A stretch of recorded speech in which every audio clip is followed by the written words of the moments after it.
서울광역방송센터입니다. 어제 법사위 참석을 위해 국회를 찾은 한동훈 법무부 장관이 중국의 근대 문호 루신의 소설을 인용해 세상 모든 길은 처음에는 다 길이 아니었다. 많은 사람들이 같이 하면 길이 되는 것이라고 말했습니다. 정치 경험이 없다는 지적이 있다는 취재진 질문에 대한 답변인데 사실상 국민의힘 비대위원장 추대만 남은 것 아니냐는 관측이 국회 안팎에서 나오고 있습니다. 한동훈 비대위원장 사불가론을 말씀하고 계신 분이신데요. 윤석열 대통령과 인연이 깊은 신평 변호사와 관련 얘기 집중해 보겠습니다. 변호사님 어서 오십시오. 네, 안녕하십니까. 스튜디오 들어오시기 전에 한 장관으로 결정된 것으로 보인다 뭐 이런 말씀을 하셨는데 어디서 말씀을 들으신 게 있는 건가요? 예, 제가 어제 점심과 저녁에 걸쳐서 네. 여러 군데로부터 확실히 결정됐다는 그런 말을 전해 들었습니다. 결정이 됐다는 거는 그럼 한 장관도 오케이를 했다는 말씀인가요? 당연한 말씀이죠. 그럼 발표 시점은 혹시 언제쯤? 발표 시점만을 조율하고 있다, 그런 정도로 들었습니다. 그거를 조율할 필요가 뭐가 있을까요? 근데 결정했으면 빨리 발표를 하면 되는 거 아닌가요? 글쎄요, 저는 잘 모르겠습니다. 알겠습니다. 그 한동훈 비대위원장 사불가론 예. 언론 인터뷰에서 말씀을 하셔갖고 이게 국회에서 지금 화제가 되고 있는데 정치권에서 일단 간략하게 뭐 어떤 요지인지 설명을 좀 해주실 수 있을까요? 불가론 하나는 한 장관의 네. 지지층이 강성 지지층, 보수층, 강성 보수 지지층에 한정되어 있는 것 같다. 네. 그리고 또 한 장관이 아직 충분히 비대위원장을 이끌 만큼 그런 내면적 힘이 성숙되지 못한 것이 아니냐. 네. 세 번째로 만약에 총선 성적이 좋지 않으면은 네. 한 장관의 책임을 덮을 수밖에 없는데 네. 이렇게 무리하게 이 젊은 분을 또 아주 유망주를 네. 이 소모품으로 쓰면은 좀 곤란한 거 아니냐. 네. 또 네 번째로 한 장관이 비대위원장으로 추대를 하면서 주요 원인으로서 네. 이재명 민주당 대표의 사법 리스크에 대응하는 그런 참신한 면을 보여줄 수 있다. 이렇게 했는데 제가 예측하기로는 또 그 후에 제가 듣기로는 네. 이재명 당대표가 계속해서 당대표로 있는 것이 아니고 네. 적절한 시점에 그분도 사퇴를 내서 민주당도 비대위를 구성한다.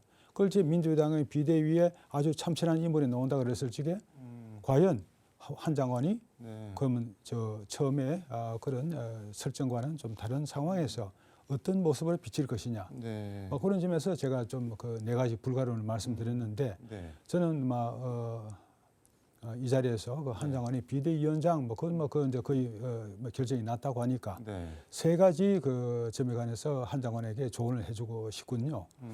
첫째는 한 장관이 아직은 정치적으로 경험이 별로 없으니까 네.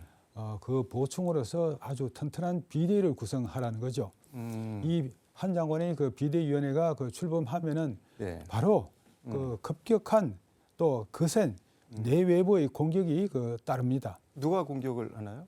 바깥에 외부는 뭐 야당에서는 그건 한다고 하더라도 당연한 거고 내부는 무슨 공격? 내부도 공격이 만만치 않을 겁니다. 누가 어떤 공격을 할 수 있나요? 지금 가령 홍준표 대구시장이라든가 그런 쪽에서는 공천 문제에 이 목을 메고 있죠. 홍 시장 자신이 아니라 홍 시장의 계파로 분리되는 네. 사람들 그런 사람들이 다 공천 과정에서 불이익을 받지 않을까 노심초사하면서 공격을 하는데 또 홍 시장이 아주 이 말의 힘이 세죠. 네. 그런 공격은 참으로 내부로부터의 공격에 대해서는 이 참기 힘든 면이 있습니다. 이런 것을 잘 소화시킬 만큼 또 그렇게 또 성숙해 나가야 되겠습니다만은 우선 비대위 구성을 잘 해서 그런 공격을 완화시킬 이 방패막을 마련해야 되는 거죠. 튼튼한 비대위라고 말씀을 해주셨는데 예. 튼튼한 비대위는 뭐 어떤 비대위고 어떤 분들이 와야지 튼튼해지는 건가요? 처음에 닥칠 내외부로부터의 거센 공격을 막아낼 수 있는 그런 비중 있는 인사들로 이 비대위를 구성을 해야 된다는 것이죠. 가령 예를 들자면은 뭐 어떤 분이 있을까요? 글쎄요, 그건 뭐 저 한 장관이 그 의중에 그 맡겨야 되지 않겠습니까? 일단 비중 있는 인사들로 예, 공격이 들어와도 예. 이렇게 막아낼 수 있는. 예. 두 제가 번째는 그 뭔가요? 두 번째로 그 말씀드리자면은 이 중도층의 그 마음을 사로잡을 수 있는 지금 그 한 장관이 그 중도층에 대한 그 소구력이 약합니다. 네. 그 마음을 사로잡을 수 있는 국가 대개혁 정책의 그 비전을 제시를 해야 된다는 것입니다. 지금 우리나라가 그 저출산 또 양극화 그 문제로 그 네. 나라의 이 뿌리가 흔들리고 있죠. 이것을 해소해 나갈 수 있는 강력한 이 새로운 그 국가 비전을 그 제시를 해야 된다는 거죠. 네. 그리고 세 번째로 제가 조언을 드리자면은 이재명 민주당 대표의 대항마로서 한동훈 장관이 있는 것이 아니고 조만간 이재명 당대표는 사퇴합니다. 그럴 지에 그 가장 지금 그 제가 유력한 인물로 꼽을 수 있는 분을 제가 뭐 머릿속에 구상을 한다 그러면은 김부겸 전 총리라든지 또 이탄희 의원이라든지 이런 분들 그 등장했을 때 과연 그 한 대표가 그분들과 차별화되는 어떤 선명함 또 그 진취성 이런 것을 보여줄 수 있을 것인가? 그 점에 관해서 확실한 대비책을 세우라는 뭐 이런 세 가지 조언을 해드리고 싶습니다. 이재명 대표가 말씀하신 대로 사퇴를 한다고 하면은 시점은 대략 언제쯤으로 예측하시나요? 저는 뭐 상당히 오래 전부터 네. 그 이재명 당대표가 그 끝까지 가지는 않을 것이다. 네. 이유나 근거가 어떻게 되나요? 이재명 당대표가 그 살신성인의 그 자세를 보임으로써 민주당을 그 총선에서 이기게 하기 위해 그 당대표직을 던질 것이다고 뭐 그렇게 예측을 했는데 최근에 어떤 그 이재명 당대표 가까운 분이 뭐 2월 말 3월 초에 그렇게 하게 할 것이다. 그렇게 명시적으로 언급을 했습니다. 그런 걸로 봐서 그 당대표 사퇴는 분명한 것인데 그 시점이 언제로 조율될 것이냐 그 점만 남았다고 할 수 있겠죠. 2월 말 3월 초면은 공천이 다 끝났는데 그래서 공천 이제 그때 사퇴해봐야 첫 건의 말씀으로는 공천 작업은 이재명 당대표가 하시고 그 다음에 사퇴를 하시겠다는 것인데 그러나 정치라는 것은 그렇게 예정된 공식으로만 다 설명될 수 있는 건 아니지 않습니까? 아니, 어떤 일이 벌어질지 네. 알 수 없죠. 그러니까 이낙연 전 대표 같은 경우는 연말까지 예. 일종의 가이드라인을 제시를 했는데 이낙연 전 대표를 끌고 가려면은 끌어안고 가려면은 그럼 연말 안에 사퇴해야 되는 거 아닌가요? 글쎄요, 그럴 가능성은 별로 없을 겁니다. 그러진 않을 거다. 예. 공천권은 어쨌든 행사하고 예. 물러나도 물러날 거다. 예. 그렇게 하면은 뭐 좋은 소리 크게 못 들을 것 같은데요. 그런 여튼 당대표 사퇴가 던지는 상징성도 있지 않습니까? 알겠습니다. 지금 일련의 흐름 같은 거를 보면 윤재옥 원내대표 겸 당대표 직무대행이 오늘 상임 고문단과 오찬 간담회를 같이 했는데 보면은 14일 날 중진 연석회의, 15일 의원총회, 18일 의원 당협위원장 연석회의 그리고 오늘 상임 고문단 간담회까지 한 장관을 이렇게 추대를 넘어서 옹립하려는 약간 그런 분위기처럼도 느껴지는데 동아일보 같은 경우는 뭐 단독이라면서 당원이나 뭐 지지자들이 반대하면 한 장관 안 간다 뭐 이런 추임새 같은 것도 넣고 일종의 받들어 모시는 옹립을 하려는 것 같은데 말씀하신 그 한 장관의 한계 같은 거가 있잖아요. 그럼에도 불구하고 이렇게까지 국민의힘에서 한 장관을 필요로 하는 거는 뭐 어떻게 이해를 해야 될까요? 글쎄요, 한 장관을 중심으로 해서 한동훈 비대위원장을 중심으로 해서 총선의 파고를 넘어서기 위한 국민의힘의 고육지책이라고 볼 수 있지 않겠습니까? 근데 지금 민주당은 한나땡 한동훈 비대위원장 오면 땡큐 이렇게 얘기를 하는데 그건 어떻게 보세요? 글쎄요. 지금 우리 한국 정치가 잘못된 점이 하나가 자기 당 일만 신경 쓰면 되는 거지. 남부 당 일에 대해서 그렇게 비난하고 그럴 필요는 없지 않습니까? 그런 태도는 옳지 않다고 생각합니다. 근데 이제 야당은 윤석열 정권 심판론으로 선거를 치르려고 할 텐데 한 장관이 비대위원장이 오면은 그 심판론을 갖다 더 선명하게 해주는 측면은 있지 않을까요? 한동훈 비대위원장 하기 나름이죠. 하기 나름이다. 아까 말씀드린 대로 그런 국가 대개혁 정책의 비전을 제시한다 그러면은 그것은 그 윤 대통령이 하지 못한 겁니다. 제가 그토록 제가 이 제안을 하고 했습니다마는 윤 대통령은 그 웬일인지 그런 것을 따르지 않았죠.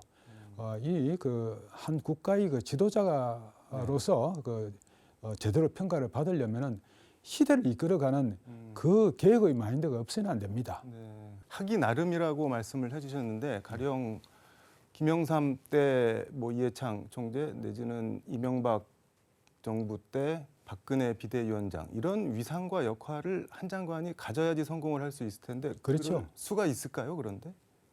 뭐 역시 하기 나름이라고 생각합니다. 한 장관님들 네. 못할 리 없는 거 아닙니까? 다만 조금 약하죠. 약하다는 거는 어떤? 사람은 그 환경의 그 변화에 따라서 얼마든지 달라질 수 있는 것입니다. 차기 대권 주자로서 예.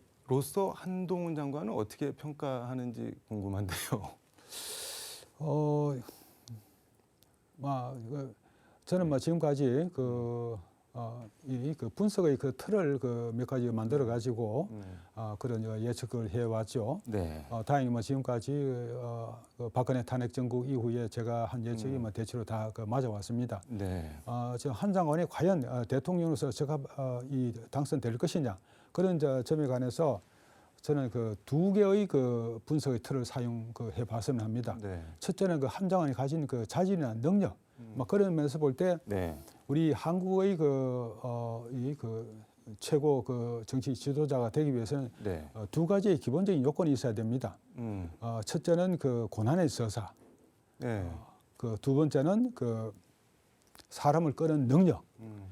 이 한 장관이 사람을 끄는 능력은 확실히 있습니다. 그러나 고난의 서사가 조금 약하죠. 그런 점에서 약간 약한 점이 있고 네. 두 번째로 저는 하나 시대 정신을 제시를 하고 싶습니다. 네. 지금 우리의 국민들이 무엇을 원하시느냐 그런 관점에서 이 시대 정신을 우리가 논의를 해야 될 것입니다. 이 시대 정신을 논함에 있어서 저는 첫 번째로 국민들이 원하는 이 최고 지도자는 네. 대통령은 통합의 리더십을 발휘할 분이 되어야 할 것이 아닌가. 이런 점에서 볼 때 한동훈 장관 같은 경우는 이제 통합과 화합의 리더십을 말씀해 주셨는데 어제도 이제 국회 가면서 윤석열 아바타라는 지적이 있다라고 하니까 많이 약하죠. 대뜸 얘기를 하는 게 아니 민주당 쪽에서 그런 얘기를 하는데 민주당 사람들은 이재명 대표 다 아바타니까는 나도 똑같다고 생각을 하는 모양이다 이런 식으로 시니컬하게 얘기를 하는데 쭉 그래 왔잖아요. 근데 통합이랑은 좀 우리 국민들이 생각하시기에 한 장관은 현재로서는 통합의 리더십을 구현할 수 있는 분이 아니라는 냉정한 평가를 할 수가 있을 것입니다. 그러나 비대위원장이 돼서 네. 과연 그분이 어떻게 처신을 하느냐 거기에 따라서 변화할 수는 있겠죠. 근데 지금은 아닌데 나중에는 그런 자격을 가질 수가 있나요? 그러면은? 그럼요. 사람은 변하는 거 아닙니까? 2, 3년 사이에 변하기 참 어렵지만은 네. 그러나 그렇게 변하는 경우도 있을 수는 있죠. 근데 대선은 아직 멀긴 했지만 한동훈 장관이 지금 여권 지지율 1위이긴 한데 나오면은 분명히 윤석열 정권 시즌 2, 검찰 독재 시즌 2 이런 프레임에 갇힐 텐데 그래도 될 거라고 보시나요? 일단 대선 주자로 나서면은 자기가 확실히 네. 차별화되는 모습을 보이겠죠. 과거에 전두환 씨를 네. 아바타 역할을 하신 노태우 전 대통령도 대통령이 되고 나서 전두환 전임 대통령을 네. 백담사로 쫓아내지 않았습니까? 그런 획기적인 변화를 제시하지 않고서는 국민들이 납득을 하지 않습니다. 대통령 후보로서 이재명은 어떻게 평가하시는지 궁금하네요. 저는 이재명 대표하고 네. 인연이 좀 예전부터 있으시잖아요. 여러 가지 인연을 맺어와서 많은 연민의 감정을 가지고 있죠. 연민이요? 그렇죠. 지금 이 대표 얼굴을 이 텔레비상으로 봅니다만은 네. 얼굴이 얼굴이 아니죠. 얼마나 고뇌의 흔적이 얼굴에 너무나 드러나 있죠. 네. 이 대표도 대단히 훌륭한 정치적 역정을 걸어왔습니다만은 뭐 유감스럽게도 그분이 이 사법 리스크에서 완전히 벗어날 수는 없지 않을까. 그러면은 뭐 말씀을 종합하면은 뭐 사법 리스크만 해소가 되면은 얼마든지 될 수 있다 그런 말씀인 거네요. 뭐 저 개인적인 생각은 그렇습니다만은 그러나 우리가 객관적으로 볼 때 네. 사법 리스크를 벗어나는 것은 불가능하지 않을까 그렇게 봅니다. 그럼 결론적으로는 되기 어렵다 되면 안 된다인 거네요. 아니 저 개인의 그 의견에 중요한 것은 아니고 국민들이 과연 어떻게 판단하실까. 네. 막 그런 점에 관해서 볼 때 저는 이 하나의 아까 말씀드린 그 시대 정신의 점에서 네. 이재명 당대표가 아니라 이낙연 전 총리가 전면으로 등장하지 않을까 그렇게 예측을 하는 거죠. 그거는 무슨 말씀인가요? 아까 말씀드렸죠. 현재의 우리 국민들이 가장 바라는 막 그런 면을 이제 우리가 추출해서 하나의 시대 정신이라는 이름으로 포장을 한다 그럴 적에 이 두 가지로 우리가 막 크게 들자면은 첫째는 통합의 리더십을 발휘할 수 있는 분, 두 번째로는 운동권 세력의 약화를 야기할 수 있는 분. 뭐 이 두 개의 관점에서 바라볼 때 이낙연 전 총리께서 가장 적임자가 아닌가. 또 이낙연 전 총리야말로 민주당의 본류죠. 이재명 당대표는 사실은 본류가 아닙니다. 이낙연 전 당대표가 본류로서 이 시대 정신을 구현하면서 나아가실 때 많은 지지자들이 호응을 하지 않겠나 저는 그렇게 내다보고 있습니다.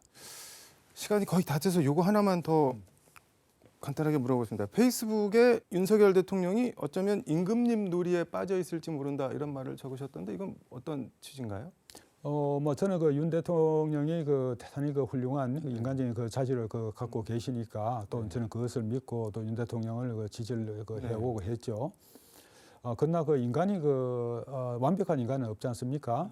그리고 이분이 이제 뭐 그런 결함의 하나로서 자기에게 만만한 사람을 기용을 해서 그분들에게 뭐 때론 호통도 치고 막 그러지만은 이분들에게 너무나 어떤 따뜻한 일신의 영화를 누릴 수 있는 또 그런 환경을 뭐 조성해 주면서 그분들의 보수 역할을 하시는 것으로 상당히 만족을 하시는 것이 아니냐 이런 점에서 또 윤 대통령이 그동안에 많은 인사 정책 상의 실패를 처리하셨고 또 지금 또 막 그런 이 분위기를 만드신 것에 대해서 이거는 이 국민들이 납득할 수 없는 거죠. 보스 정치가 꼭 나쁜 거는 아니잖아요. 그렇죠. 운영이 되면. 예. 그러나 신상필벌을 해야 되는 거죠.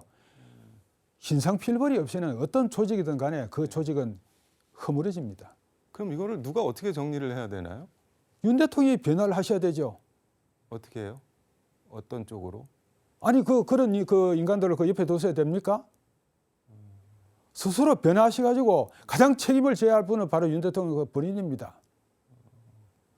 그런 뜻에서 제가 윤 대통령이 먼저 변해야 된다고 제가 그렇게 말씀을 드리는 거죠.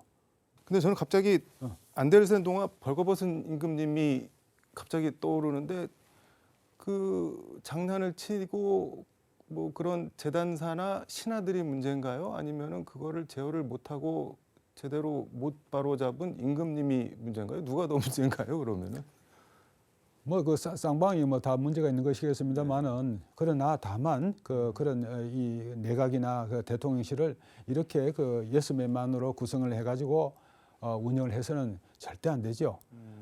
또 자기한테 좀 버거운 사람이라 하더라도 그 사람의 의견을 들을 만하면은 그 사람에게 어떤 직책을 줘가지고 이렇게 하나의 이 조직 내에서 어떤 견제 역할을 하는 그런 분도 있고 이렇게 해서 조직 전체를 활성화시켜 나가야 되지 않겠습니까?